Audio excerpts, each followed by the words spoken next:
as even anti-personnel hand grenade can start a chain reaction when exploding inside an armored vehicle or tank. The grenade would not do much damage if exploding outside, as it lacks any armor penetration capability. But luckily for Ukraine, Russia leaves the hatches and doors open time after time, so Ukraine's drone army can make sure to completely destroy the vehicle, leaving no possibility for the vehicle to get repaired.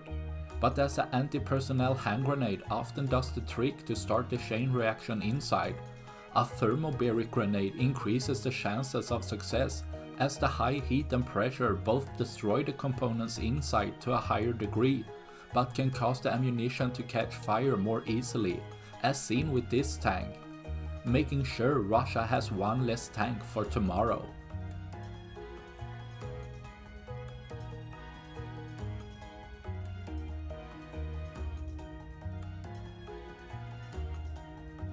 That's all I had for this video. Please like and subscribe for more. Thanks for watching. Bye.